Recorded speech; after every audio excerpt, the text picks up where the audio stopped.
There used to exist an ancient artifact known as television. Yes, I'm going to make that joke. This television is mostly remembered today as where we get all those Netflix shows from. But there used to be an era in which people would actually wait for a specific time of day to watch a specific show, like animals. Anyway, a topic I've always wanted to discuss on the internet is what television shows that people in Italy watch, because it is very interesting. I'll mostly be discussing cartoons in this because that's what I had personal experience with, but Italian television outside of cartoons is also pretty interesting. Anyway, let's get right to it.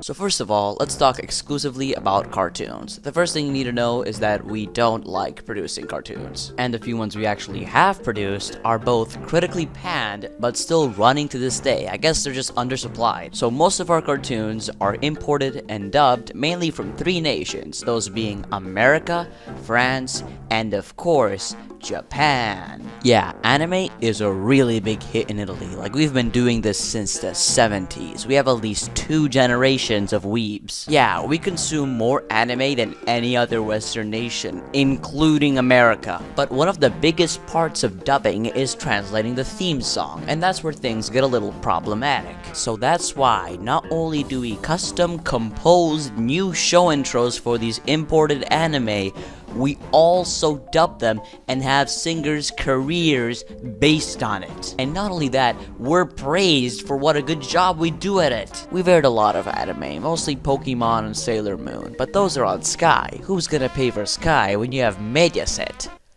Like a peasant. But we do still air anime on Mediaset, and there's one anime character that every single cartoon watcher in Italy knows. Doraemon. Everyone knows Doraemon. We've been airing him for way too much, and we're still airing him today. That's a reoccurring theme with Italian television. We do not like letting go of the past. For example, we still air iCarly. In 2019. It ended in 2012.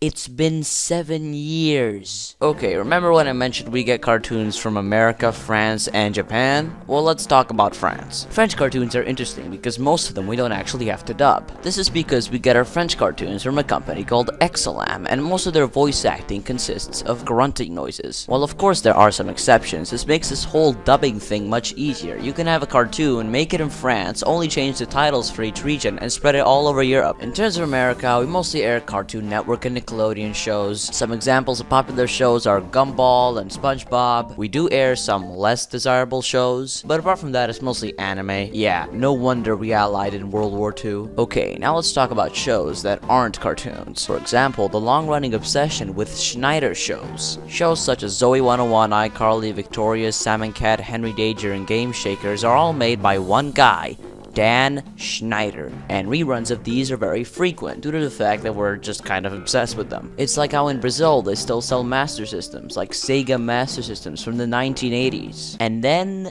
there's soap operas. The most popular soap opera in Italy is called Il Segreto, and here's exactly how every single episode goes.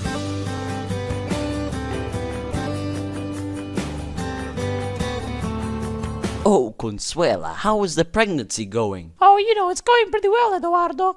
Enrique, what are you doing here? I am here for my child. Find out what happens next tomorrow at 7. Okay, so now let's talk about originally animated Italian cartoons. There's like one good one, the end. So, if there's one thing you need to take away from this whole thing is that we are a nation full of secret anime lovers. So, yeah.